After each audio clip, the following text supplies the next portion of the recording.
Bueno, hoy vamos a ver algunas otras normas de calidad.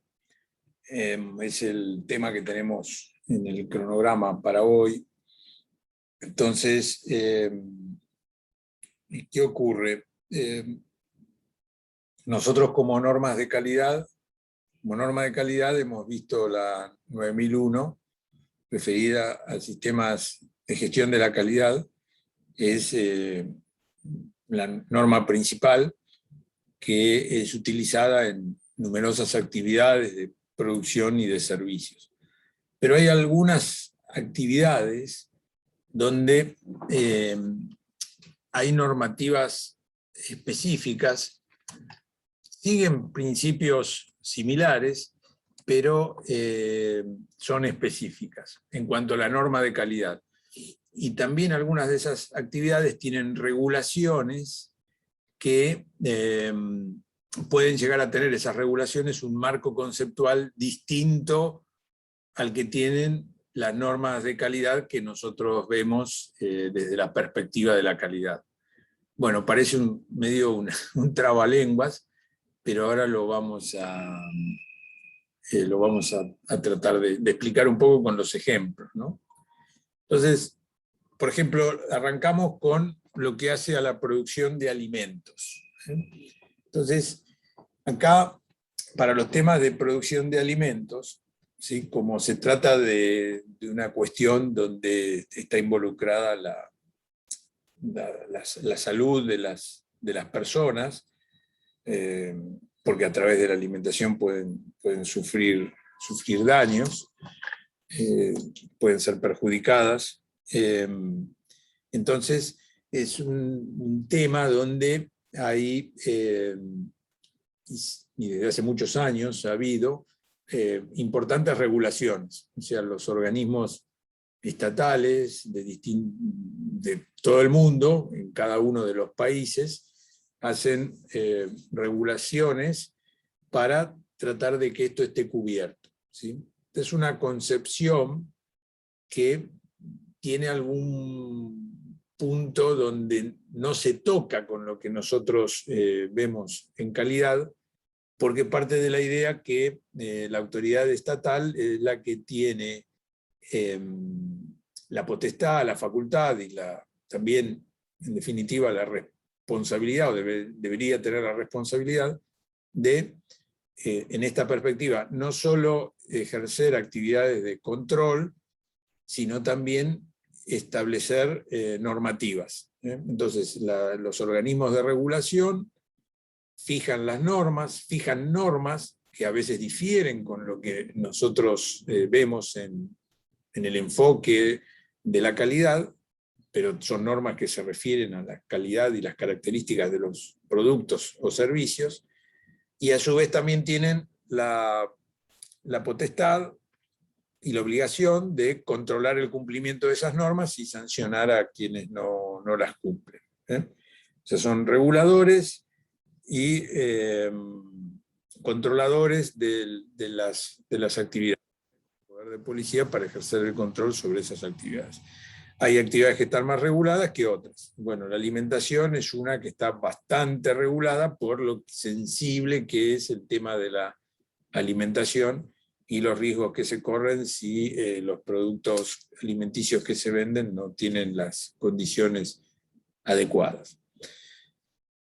Digo esto porque si ustedes se dedican a la producción de alimentos, entonces pueden decir, bueno, tengo una serie de normativas que cumplir, entonces me voy a concentrar en cumplir esas normativas, las exigencias de los organismos de control y las regulaciones que existen, porque si no las cumplo me sancionan, y tal vez no me preocupe tanto por el sistema de gestión de la calidad con que voy a operar.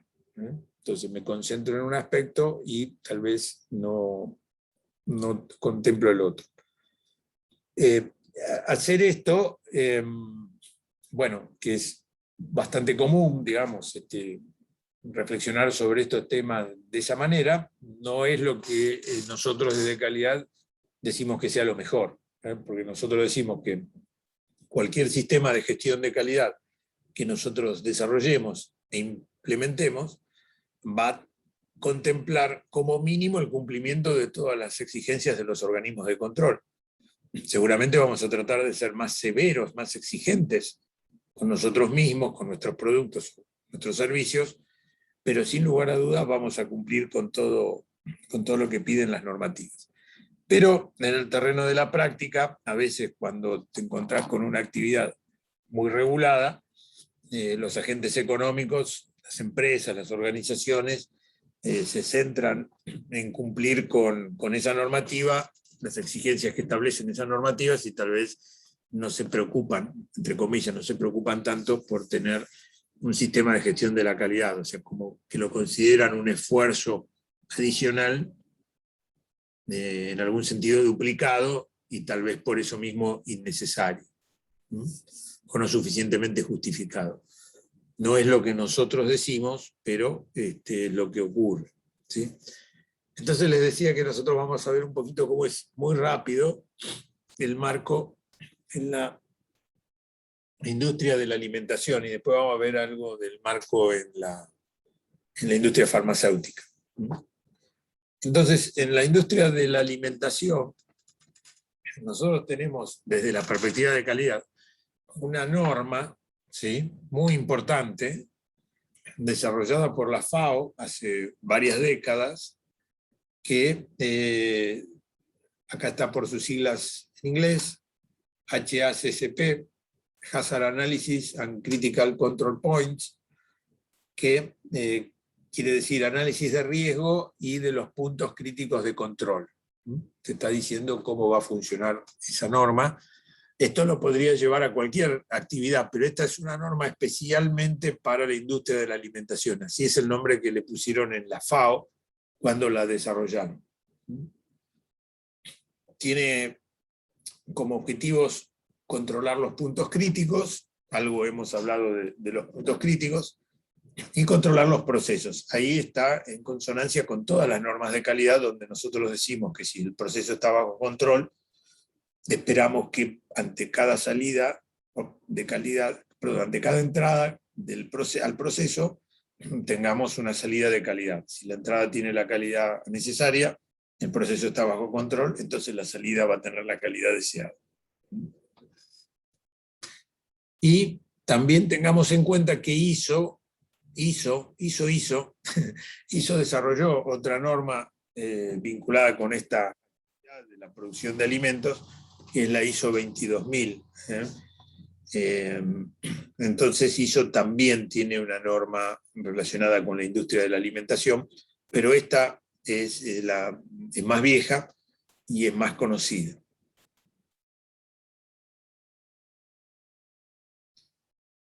Entonces vamos a ver cómo funciona, muy rápidamente, cómo funciona esta norma, ¿no? Acá están los principios sobre los cuales se sustenta, y después vamos a ver cada uno de ellos cómo opera. Fíjense que con algunos de ellos estamos familiarizados, o hemos hablado ya, como por ejemplo analizar el análisis de riesgos. El análisis de riesgos. O sea, por supuesto que, vean, esto ahora está en todas las normas de calidad. En la ISO 9001 también se incorporó el análisis de riesgo, que antes estaba implícito, ahora está explícito. Hay que hacer un análisis de riesgo.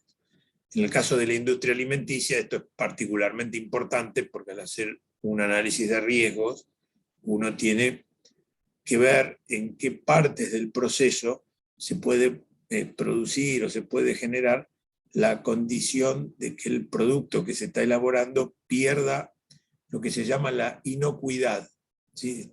O sea, que deje de ser inocuo, que se contamine, que se deteriore, que sufra transformaciones no deseadas, que lo conviertan en peligroso, eso sería lo peor, o que lo saquen de la especificación, digamos, que sería una falla, ¿sí? Pero si se convierte en peligroso para el potencial consumidor, es una situación de mayor riesgo.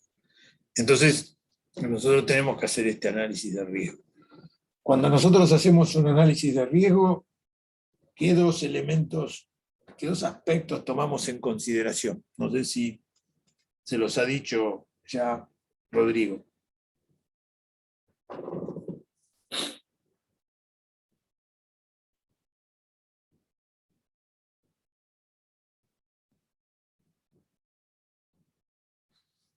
¿Hablaron de esto con Rodrigo?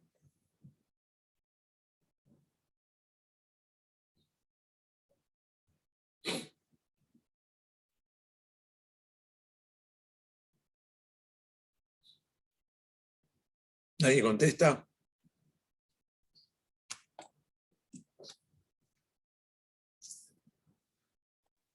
Perdón, profe, ¿de qué tema? Análisis de riesgo. Me suena que lo vimos, pero la verdad es que no me acuerdo. No sé si los chicos se acuerdan.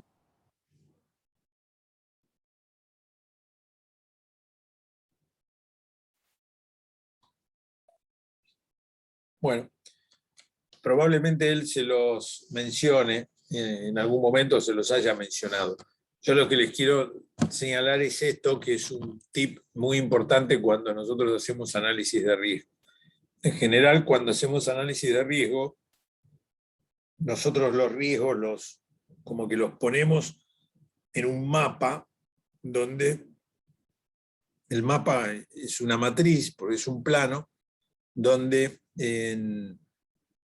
vamos a contemplar impacto y probabilidad, o sea, dos variables, el impacto y la probabilidad, ¿sí?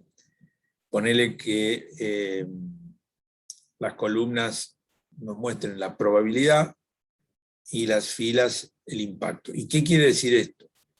El impacto es el daño que puede provocar ese riesgo de producirse, ¿sí?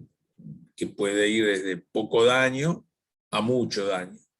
Y la probabilidad es justamente la posibilidad, la probabilidad, la medida de que ese riesgo pueda producirse, que puede ir de muy probable a bajo probable, o sea, que tenga baja probabilidad de ocurrir ese daño. Entonces, como pueden imaginarse ustedes, un riesgo de alto impacto, si tiene mucha probabilidad, estamos en una situación extremadamente difícil, ¿sí? Si es bajo impacto y baja probabilidad, estamos más cómodos, ¿no? Porque eso sería digamos, lo ideal que ocurra, ¿no? Que los riesgos sean de baja probabilidad y de bajo impacto. Lo que suele ocurrir son las situaciones cruzadas, ¿sí? Es decir, un riesgo de alto impacto, probablemente lo esperable es que tenga poca probabilidad, o sea, ocurre con poca frecuencia. Bueno, un huracán, digamos, ponerle por decir algo climático, ¿sí? Es de alto impacto y menor probabilidad que una tormenta. La tormenta es de menos impacto y mayor probabilidad, ¿sí? Que el otro cruce. Así como decimos, a veces encontramos alto impacto con poca probabilidad, suele haber bajo impacto con mayor probabilidad, ¿sí? Entonces, el tratamiento de estas situaciones es diferente y las mediciones que vamos a hacer son distintas y el análisis de riesgo, que lo hacemos con esa matriz de riesgo, es distinto en un caso de otro. Entonces recuerden siempre que hay que analizar en el análisis de riesgo el impacto, o sea, el daño que te provoca si sucede ese fenómeno, y la probabilidad que tiene de ocurrir. Esto para decirlo muy rápidamente con respecto a lo que es el análisis de riesgos. El segundo principio que está señalado acá es identificar los puntos críticos de control, ¿sí? Los puntos críticos de control son los momentos en el desarrollo del proceso que nos conviene hacer controles. Nos conviene hacer controles o es importante hacer controles porque así prevenimos que haya desvíos en una etapa siguiente, prevenimos que un determinado producto contamine a otros si lo dejamos seguir adelante, nos permite hacer unas mediciones que para la validación del proceso de transformación que se está produciendo son necesarias de hacer. Así que esos son los puntos críticos de control en el proceso. Son etapas, pasos dentro del proceso donde nosotros vamos a poner controles. Los límites críticos para los puntos críticos de control son los valores que nosotros esperamos. O sea, cuando hacemos el control, esperamos una serie de ciertos valores, o sea, que el resultado del control se dé dentro de determinado rango. Si nos excedemos de ese rango, salimos de ese rango, bueno, tendremos que hacer algún tipo de acción correctiva porque estaríamos con problemas en el proceso. El otro principio es establecer procedimientos de monitoreo para monitorear los puntos críticos de control, el cumplimiento de los límites dentro de esos puntos críticos de control y en general todo el proceso. Establecer acciones correctivas, que son para los casos en que nos salimos de los límites de control. Y procedimientos de documentación y verificación. Ya saben ustedes que la parte documental en temas de calidad es muy importante. Entonces nosotros tenemos que documentar todos los controles que nosotros hacemos a lo largo de los procesos. Y los resultados que dan, los resultados que dan cuando se hacen verificaciones. Acá, en esto de alimentación, tengan en cuenta que se ha desarrollado mucho, y es esperable que se desarrolle más todavía, el tema de la trazabilidad de los alimentos. La trazabilidad de los alimentos. Hay ciertas actividades productivas o de servicios donde el tema de la trazabilidad está muy desarrollado desde hace mucho tiempo. En el tema de alimentación, algunos aspectos de trazabilidad ya se conocían, digamos, pero ahora cada vez más está tratando de aplicarse. Cada vez más vamos a tener la posibilidad de, si consumimos algún producto alimenticio, poder rastrear, ver la traza que ha tenido la generación de ese alimento desde la producción de las materias primas con las cuales está fabricado, producido ese alimento. Cada vez más vamos a tener esa posibilidad. Quizás lo más común que había ahora era, bueno, conocer quién es el fabricante, quién es el productor, conocer el lote de producción, la partida, el año en que se hizo y quizás poco de lo previo, de lo anterior, ¿sí? Bueno, por ahora cada vez más nosotros vamos a tener la posibilidad de identificar de dónde vienen, dónde se originaron, dónde se obtuvo la materia prima con la cual se hacen los alimentos que consumimos.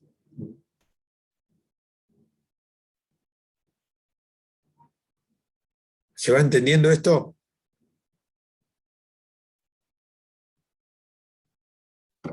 Sí, sí. Por ahora sí, sí. Sí, profe. Ok. Bueno, la norma también contiene una secuencia para la aplicación del sistema. Esto, veamos, más o menos se sigue, son pasos que ustedes ya los vieron, ya hemos hablado de ellos. Ven, formación de un equipo, ¿sí? Dentro de la organización, muchas veces se requiere apoyo externo para hacer esto, como la puesta en marcha de cualquier norma y su certificación. Descripción del producto o productos, identificación del uso al que ha de destinarse, o sea, para qué se va a usar o quiénes lo van a consumir ya en su etapa final, para ver aspectos de riesgo, grupos de riesgo, que en algún caso un consumidor puede tener más impacto que en otro. Elaboración de diagramas de flujo, que bueno, ya hemos conversado de esto. Verificación de que el diagrama de flujo se corresponde con la realidad, o sea, lo que está dibujado responde a cómo fluye el proceso en la realidad.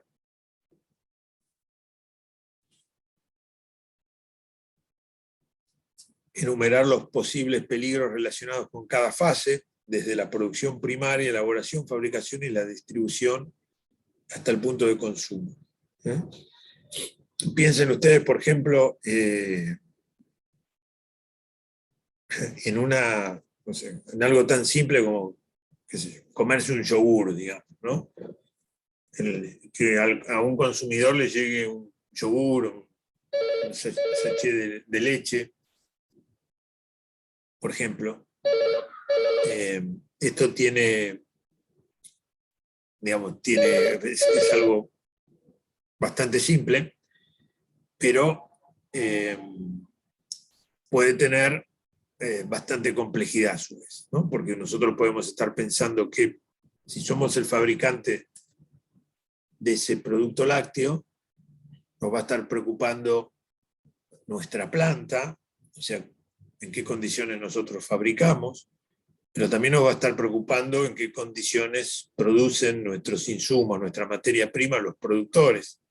Entonces estamos en una planta de elaboración de productos lácteos, bueno, qué tipo de leche nos van a traer los distintos tamberos, y esos tamberos qué cuidados tuvieron sobre los animales con los que generaron la leche, qué precauciones tuvieron, qué cuidados, qué precauciones veterinarias han tomado, en fin, una serie de consideraciones. Vean que acá también pueden poner la trazabilidad en el ganado.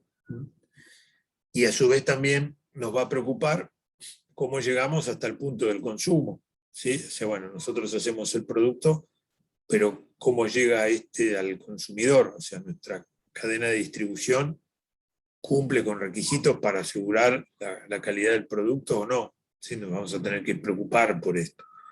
Y también, en realidad, que no está puesto acá, nos va a tener que interesar también que los consumidores sepan o conozcan los cuidados que tienen que tener sobre su producto antes de consumirlo. Porque aunque podamos no tener responsabilidad si llega a ocurrir algo, nosotros tenemos que darle la información a nuestros consumidores para que lo sepan usar adecuadamente, lo sepan cuidar y puedan consumir el producto en las condiciones satisfactorias con que debe ser consumido. Aunque en esa etapa tal vez no tengamos ninguna responsabilidad. O sea, si alguien se intoxica porque dejó el yogur al calor, probablemente no vamos a tener un problema legal nosotros como fabricantes, pero sí es negativo que ocurra algo así. Entonces vamos a tratar siempre de alertar a los consumidores que tengan información de cómo nuestros productos, los productos que nosotros les estamos vendiendo, pueden utilizarse de la forma más satisfactoria que se pueda. Entonces, en esto de la secuencia, bueno, tienen las etapas siguientes, enumerar los posibles peligros, ¿sí? En cada una de las fases, como les he comentado. Realizar el análisis de los peligros, ya hemos hablado. Determinar los puntos críticos de control, donde puede producirse dentro del proceso de elaboración la pérdida de la inocuidad, y que haya riesgo de contaminación. Generalmente, o sea, puede ocurrir una contaminación que no le haga perder inocuidad al producto, ¿sí? Se ensució, digamos, se contaminó con alguna otra sustancia que puede alterarle el producto, pero no va a provocarle daño al consumidor de ese producto alimenticio. Le pueden cambiar el color, pero no lo va a enfermar, no le va a provocar un daño al consumidor. Puede ocurrir eso. Puede haber riesgos de contaminación sin que eso implique que se perdió la inocuidad. Cuando se pierde la inocuidad, generalmente pasó algo, una falla en el proceso, o se contaminó el proceso y se da la situación más grave que al perderse la inocuidad sí podemos perjudicar a nuestros usuarios, nuestros consumidores, si no eliminamos ese producto. Los límites críticos para cada punto crítico de control son medidas que, por ejemplo, acá ustedes tienen algunos ejemplos, ¿no? En tiempo, temperatura, humedad, contenido de ciertas sustancias, aspectos, textura. Piensen en todo lo que se relaciona con los alimentos y cómo en cada uno de sus aspectos nosotros podemos establecer determinados límites que con eso configuramos los límites del punto crítico de control.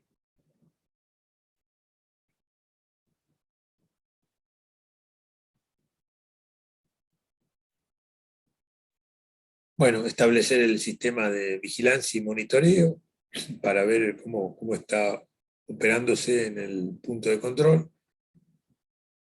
Establecer medidas correctivas, establecer los procedimientos de verificación, documentación y registro. Ya estamos familiarizados con esto. Bueno, y acá, y enseguida vamos a pasar a ver cómo funciona desde el punto regulatorio este tema de la calidad en los alimentos.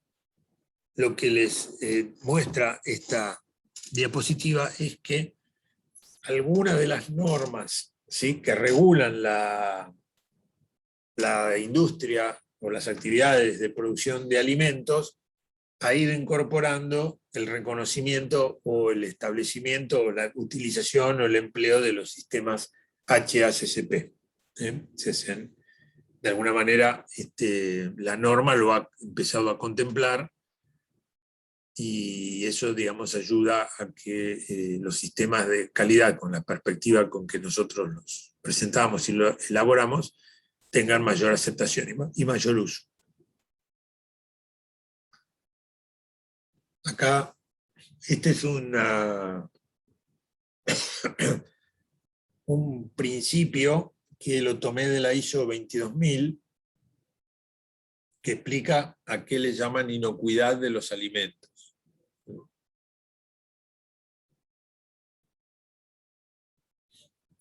Lo pueden leer, ¿no?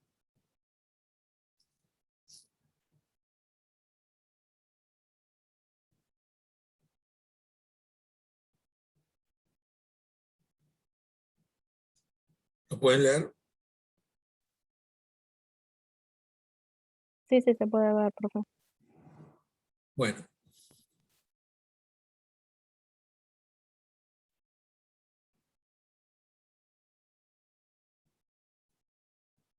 Bueno, como ven, es lo que estamos diciendo, lo que venimos comentando.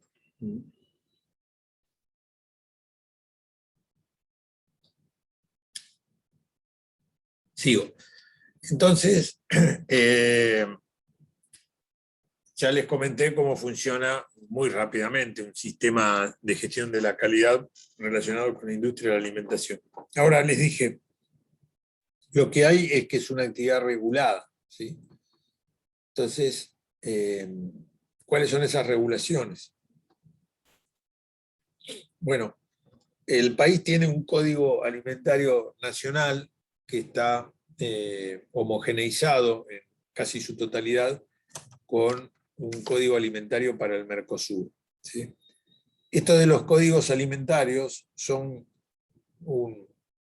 muchísimos artículos, un compendio con un cuerpo normativo con muchísimos artículos, donde se dice que es muchísimas cosas y se dice cómo son muchísimos productos. Es decir, para que un determinado producto alimenticio pueda recibir un determinado nombre, tiene que cumplir con lo que dice el Código Alimentario Nacional.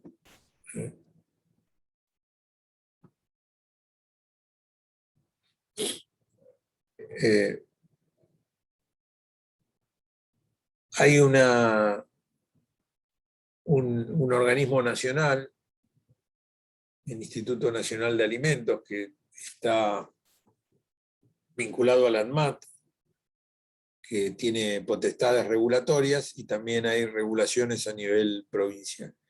Y una característica de cómo opera el tema de los controles en la parte de los alimentos es la siguiente.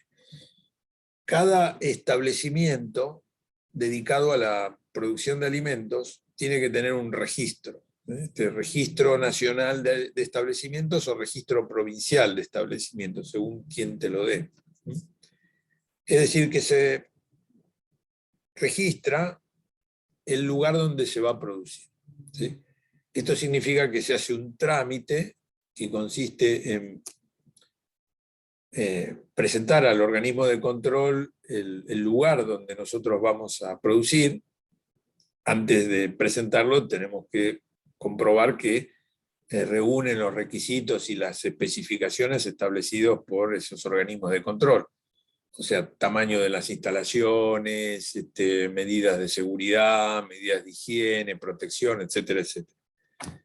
Si nosotros preparamos nuestra planta para cumplir con esos requisitos que establece la autoridad de aplicación o el organismo de control, nos hacen una inspección y nos dan un registro, el registro de establecimiento. Entonces, ese lugar, esa planta, está preparada para producir y está autorizada para producir cierto tipo de alimentos porque ya ha sido verificada, ¿sí?, por la autoridad de control. Y a su vez, nosotros tenemos que también registrar los productos que nosotros vamos a elaborar, ¿sí? O sea, el establecimiento lo registramos y después con el tiempo vamos llevando varios productos, distintos productos, a medida que vamos haciendo nuevos productos para su registración. Aquí, para registrar esto, nosotros tenemos que presentar nuestros productos.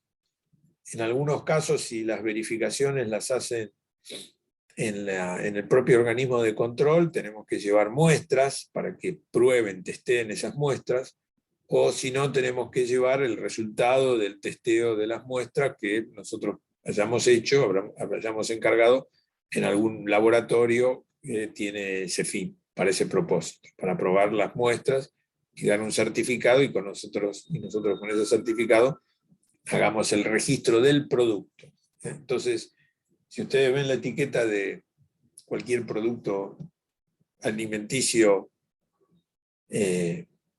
producido industrialmente, van a ver que tiene el registro del establecimiento y el registro del producto, los dos.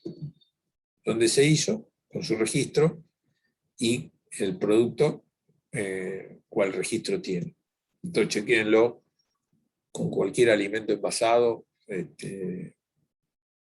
y lo van a encontrar. O sea, no se puede vender si no está esto así.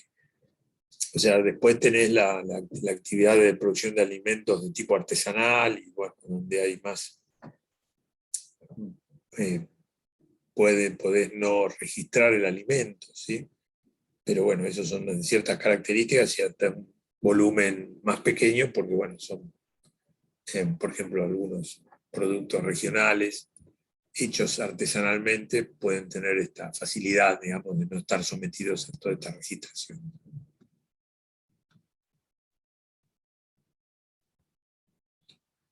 Bueno, acá hay algunos ejemplos de organismos que se dedican a esto, de otros organismos que se dedican a esto. El SENASA es un organismo importante, técnico y importante, de mucha historia, estos no. Pero el SENASA sí. Y ellos también tienen un registro de entidades certificadoras de calidad. O sea, ellos llevan en SENASA un registro de estudios, consultoras que certifican calidad de alimentos ante el SENASA.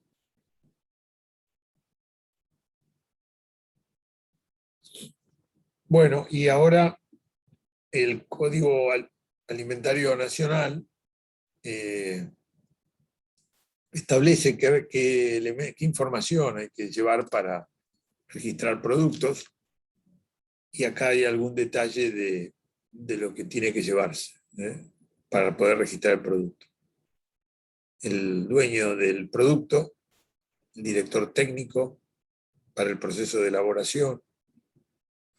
La marca, marca es una marca comercial. La denominación según el código alimentario es el tipo de producto. Yogur. Para poder ponerle yogur, tenés que cumplir con ciertas características. El producto tiene que tener ciertas características. Pero el nombre que le des al yogur es la marca propuesta, ¿no? Que figura acá. Tenés que especificar también condiciones y periodo de conservación del producto, composición y técnicas de elaboración, volumen y peso de la unidad de venta, descripción de materiales del envase y autorización para su uso. Esto es importante porque muchas veces puede ocurrir que el producto está bien, pero lo ponemos en un envase que lo contamina. Entonces el tema del envase también es una cuestión delicada, digamos, cómo está hecho el envase.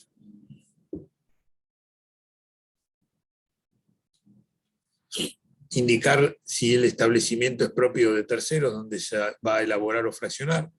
O sea, tiene que ser un establecimiento registrado, como vimos antes, pero bueno, puede ser propio, puede ser de terceros. Se lo das a hacer a otro. El análisis físico-químico y o bacteriológico del producto en un laboratorio habilitado.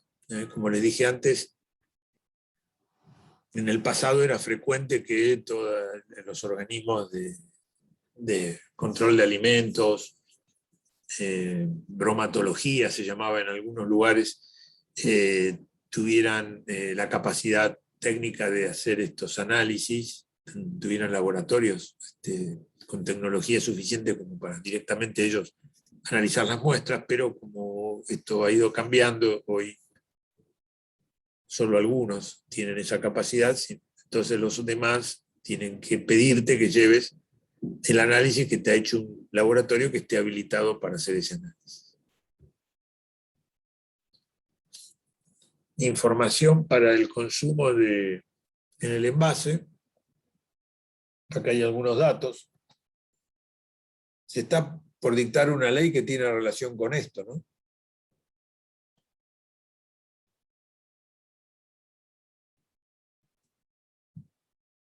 ¿Qué saben de eso?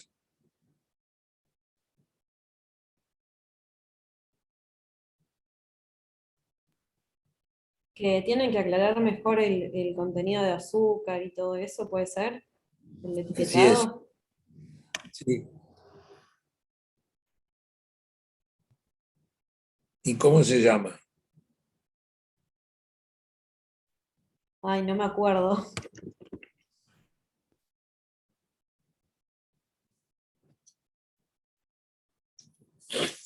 No nos acordamos.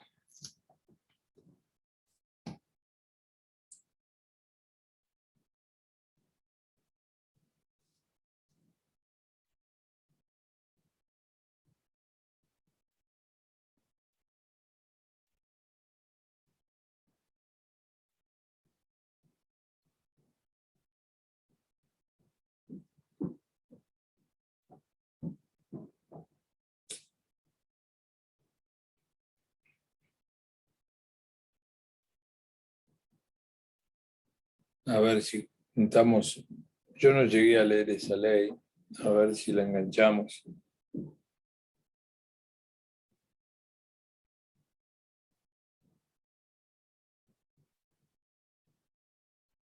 Bueno, después la buscamos. Apunta a darle información y transparencia justamente a los consumidores, pero no la he leído. Va a ser un complemento, una modificación de esto que estamos viendo acá. Lo que estamos viendo acá es lo que actualmente se pide, ¿sí? Para que el envase tenga esta información para los consumidores. A veces está en letra muy chiquita, ¿sí? No se lee mucho, pero es lo que actualmente se tiene que cumplir. A ver si la engancho.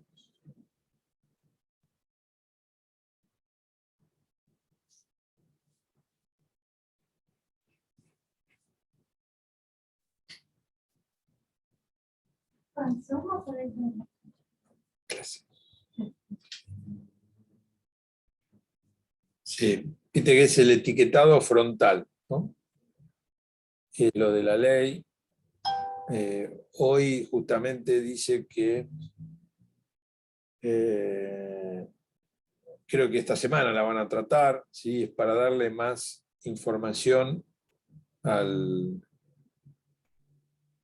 al, al consumidor, ¿sí? Con especificaciones relacionadas con calorías, azúcares, grasas, que ya están en realidad, pero bueno, entiendo que lo que persigue esta ley es que sea más visible y no que sea algo chiquitito que está por ahí perdido en el paquete.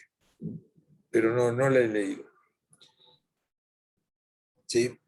Pero ese es el propósito. O sea que en el mundo hay una tendencia a que esto se vaya incrementando y cada vez más existan exigencias de que los productores den información. Algunas empresas pueden darlo por su política, su cultura, porque quieren eh, dar información a sus consumidores. Pero si no, va a estar esta ley, este tipo de normas que lo van a elegir, lo van a exigir.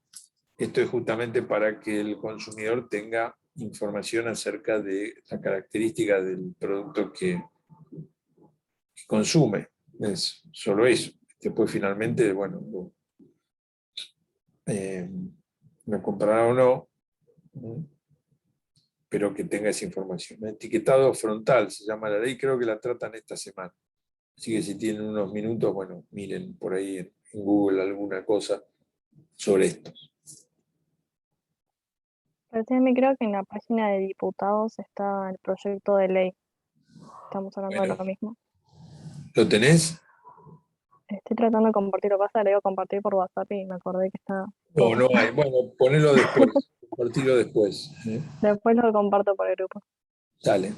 Creo que lo tratan mañana, pero no sé. Pero bueno, lo podemos leer. Tampoco sé muy bien cuál es la discusión política que hay en esto. La verdad que no lo seguí. ¿Por qué, qué se objeta, digamos, ¿no? A esto? Porque algunos lo objetan, pero no lo leí.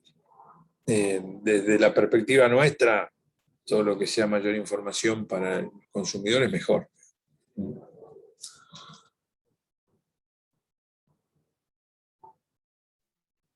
Bueno, ven, entre todas las cosas, lugar de producción, número de registro del establecimiento y del producto, como les decía antes, tiene que estar en las etiquetas.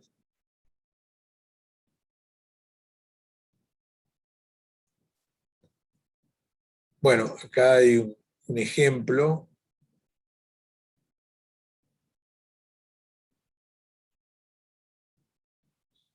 de normativa de SENASA relacionado a los cuidados de los animales, ¿no? En su etapa de nacimiento y crecimiento, ¿no? Desde el punto de vista veterinario.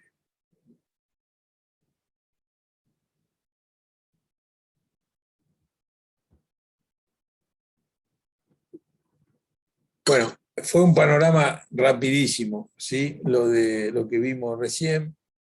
Después, desde ya esta presentación se la subo al campus o al grupo de WhatsApp. Si querés el proyecto de ley, ponelo en el campus. No, pero no sé si ustedes lo ponen, lo ven todo, lo vemos todos. Mejor en el grupo de WhatsApp cuando vuelva.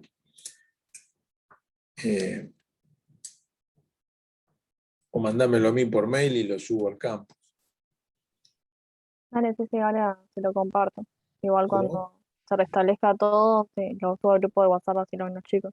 Dale, dale. Sí, no te decía que si querías me lo mandabas a mí y yo lo subo al campus, porque creo que no podés poner algo vos para todos en el campus. No sé. Después se lo paso por mail por las dudas. Dale, dale, y yo ya lo subo. Supongo que WhatsApp va a volver no muy tarde, pero ya lleva varias horas, ¿no? Que no está. Así que está. Bueno, Bueno, acá entramos a esta otra parte relacionada con los laboratorios y los medicamentos, del organismo del cual todo este año y medio se ha hablado tanto, el ANMAT, que es el organismo donde se interviene el Estado para hacer regulaciones y controles acerca de justamente de los laboratorios que fabrican medicamentos y de los medicamentos en sí, también en sí mismos.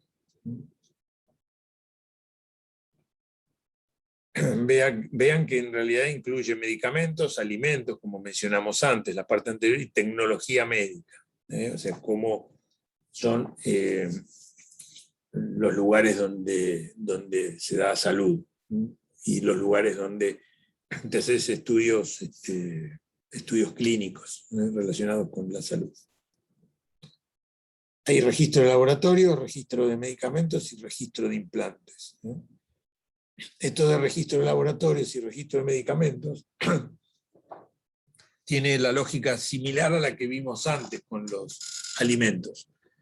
Un laboratorio que va a fabricar o va a fraccionar medicamentos tiene que estar registrado. El laboratorio en sí mismo tiene que estar registrado. Y después, cada uno de los medicamentos que se van a producir o fraccionar en ese laboratorio también tiene que estar registrado.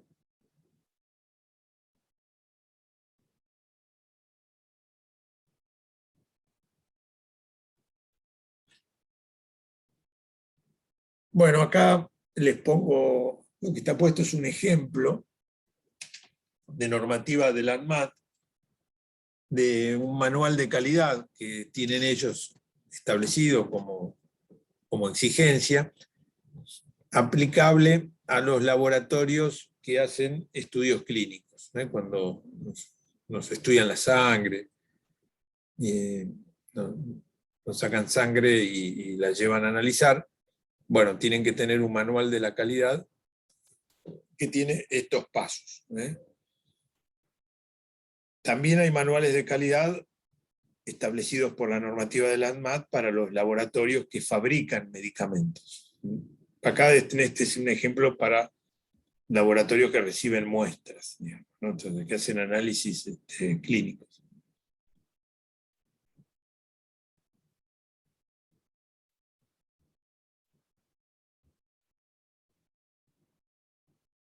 Bueno, vean ustedes que también dictó una norma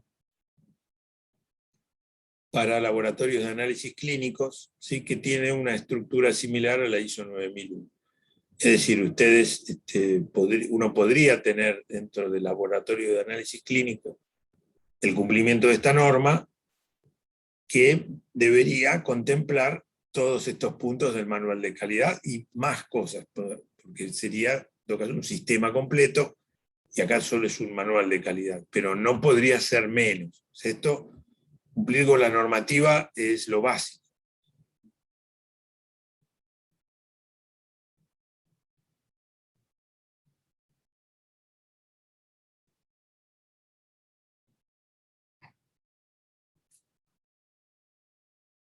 Bueno, acá tienen algunos de los de lo que te piden para los laboratorios que fabrican o importan medicamentos. Una disposición del ANMAT puede haber tenido alguna modificación posterior, pero la estructura, el concepto es el que tiene esta resolución. Y vean cómo te autorizan el funcionamiento de la empresa, o sea, del laboratorio, con datos de la empresa y datos del responsable técnico, ¿sí?, de ese laboratorio. Y hay una verificación de los documentos, ¿sí?, donde tenés que llevarles toda esta información.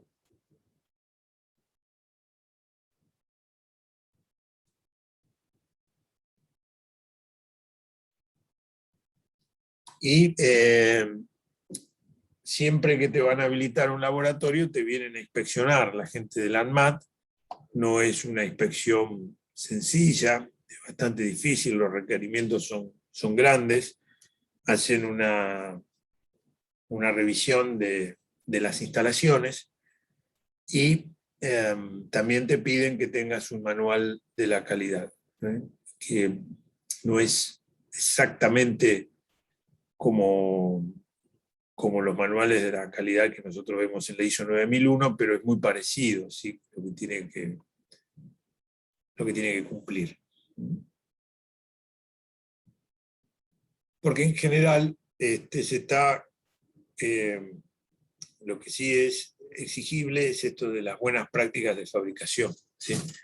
Las buenas prácticas de fabricación son como procesos dentro de nuestro sistema de gestión de la calidad, ¿sí?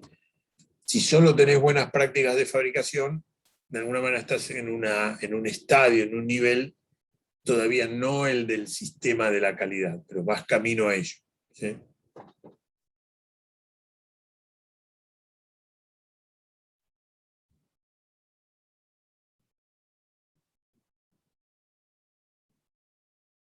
Bueno, los implantes tienen una normativa especial. Bueno, y acá el tema de establecimientos de salud y los indicadores, esto lo van a ver ustedes con más detalle con Rodrigo, porque Rodrigo está en esto. Rodrigo trabaja haciendo esto. Así que este es un tema que se lo dejamos a él, ¿no? Él, cuando le hable de indicadores, seguro les va a dar ejemplos de indicadores relacionados con el área de la atención de la salud.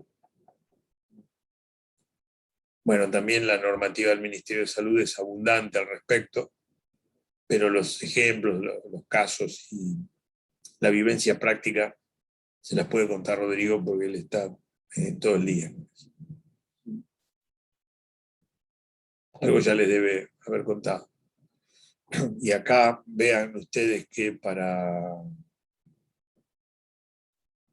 tener, por ejemplo, un sanatorio, una clínica que tiene internación, hay grillas de habilitación. Si vos tenés que cumplir con determinadas características para que te den esa habilitación. El establecimiento, el lugar, tiene que cumplir con un conjunto importante de características para que le den la habilitación. Si no, no debería funcionar, ¿sí? Ustedes me pueden decir, bueno, pero ustedes se van a un hospital viejo que está construido en el siglo pasado y es altamente probable que no pase en una de las grillas actuales, ¿sí? Y sí, es así. Hoy las exigencias son más severas que hace 100 años, ¿sí? Y algunos lugares donde se da salud tienen esa antigüedad. Lo han ido remodelando, actualizando, pero probablemente no pasen totalmente los requisitos. Bueno, al ser lugares de atención de la salud de tipo público, puede ocurrir que se disimule un poco esto. Lo que no debería disimularse son aquellos lugares donde están muy mal mantenidos o están en muy malas condiciones, que en realidad no deberían operar, pero bueno, igual funcionan y cada tanto uno ve en un programa de investigación periodística, en fin, que se recorre un hospital y lo que ve ahí no tiene absolutamente nada que ver con nada, ¿no? Pero entre las cosas que no tienen nada que ver es con la normativa relacionada con cómo tiene que funcionar, así que es rigurosa, pero bueno, no se la controlan y no se aplica.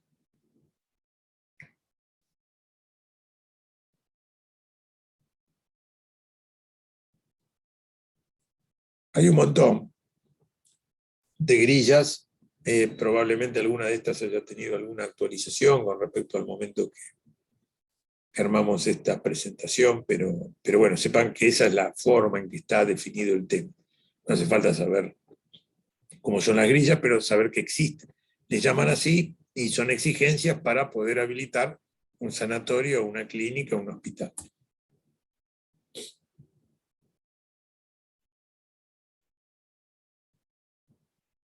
Hay un registro de establecimientos y una codificación. Bueno. También hay normativas acerca de la evaluación de los servicios de salud. Lo que estábamos viendo es qué requisitos tiene que cumplir el lugar donde se van a dar los servicios de salud. Esta es la parte de cómo se dan los servicios de salud, o sea, cómo se monitorea, cómo se evalúa. Y acá nuevamente Rodrigo tiene mucha experiencia con esto, y dado que él participa en las certificaciones de la clínica donde trabaja todo el tiempo, ¿no? Así que él puede contar experiencias. Piensen ustedes que esto, aunque esto sea no se certifique en normas ISO 9001, pero hay normativas de cómo funcionan y se tienen que dar los servicios que tienen alguna similitud.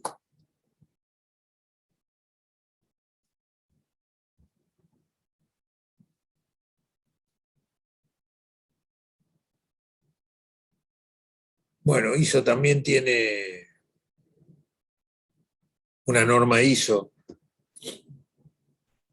en este punto, ¿no? Esto es normas para laboratorios de ensayo y calibración.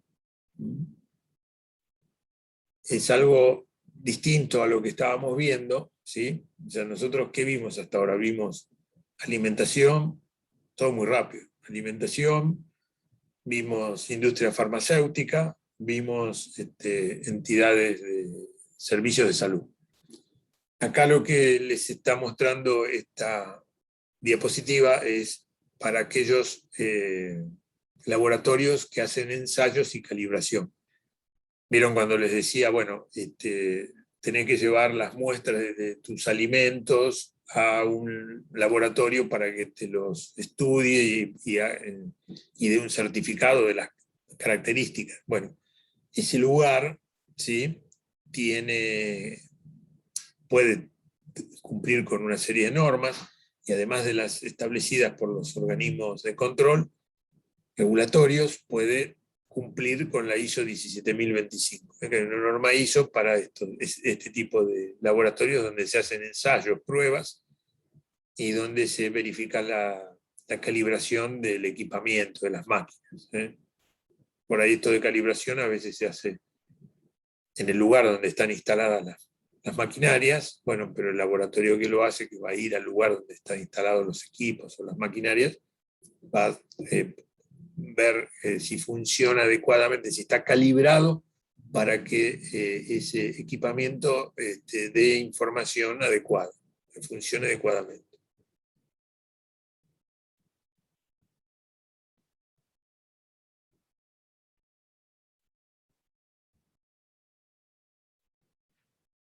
Bueno, y acá hay una lista de otras normas relacionadas con la calidad, que esto lo vamos a ver en otra reunión, algunas de ellas con más detalle, y son en parte los trabajos que ustedes van a hacer. Así que no vale la pena ahora detenernos en esto. Bueno, les di un vuelo rapidísimo sobre estos temas, muy rápido, con el propósito de que sepan que existe. No, la verdad que no mucho más, con lo que hemos visto, algún parámetro, algún lineamiento, sí hemos mencionado, pero casi es en saber que existe y cómo es el marco con el cual se trabaja en estos temas. La parte de los organismos de control, ¿sí?, relacionado con que hay organismos públicos que te dictan las normas y te controlan el cumplimiento, con frecuencia en actividades donde se supone que hay un interés público o un interés público que tutelar, ¿no?, como en la alimentación, la salud, los medicamentos.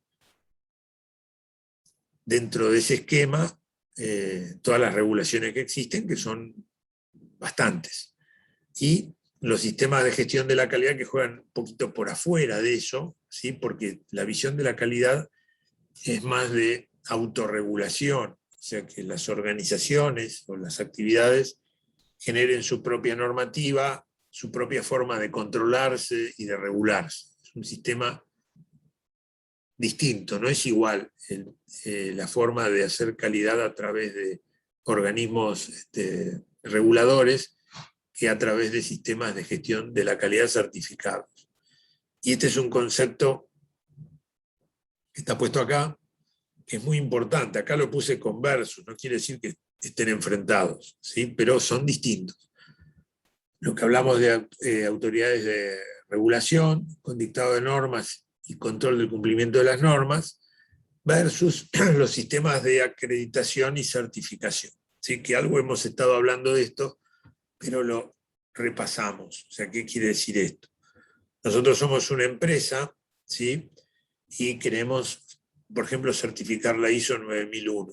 Queremos certificar ISO 9001. Implantamos el sistema de gestión de la calidad dentro de las normas ISO 9001 y tenemos que llamar a una certificadora, un tercero independiente de nosotros, que diga que nuestros procesos, determinados procesos que hemos certificado, cumplen con la normativa de la ISO 9001, con los estándares de la ISO 9001. Nos da esa certificación. Pero a su vez, esas entidades que dan certificación, consultoras, generalmente son consultoras privadas, y también está el IRAM, que hace ese trabajo, que es una entidad sin fines de lucro. El IRAM es una ONG, hace otras cosas, entre ellas da este trabajo de consultoría, digamos, para las empresas. Y esas certificadoras, entonces, que son unas cuantas hay en el país, en el mundo, algunas son multinacionales, actúan en varios lados, tienen que ser acreditadas. Es decir, ¿qué quiere decir? Que hay otra entidad superior a ellas que va a acreditar que la certificadora hace trabajos de acuerdo con las normas que tiene que aplicar. ¿Sí? Entonces, las certificadoras se acreditan en Argentina en el organismo argentino de acreditación. ¿Sí? En el mundo hay otros organismos similares, entidades similares a ALOA que tenemos en Argentina, pero que cumplen la misma función. Entonces, si ustedes ven el certificado de cumplimiento, por ejemplo, el más común de una ISO 9001 en alguna empresa, van a ver que tienen los loguitos de la certificadora y los loguitos del OA, del Organismo Argentino de la Acreditación. Bueno, así funciona el sistema de la calidad, que como ven es diferente al caso de autoridades regulatorias donde te viene un inspector a verificar si cumplís o no.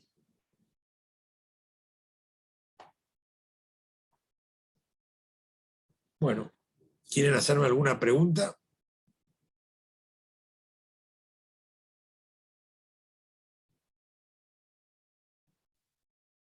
Por mi parte no, todo claro.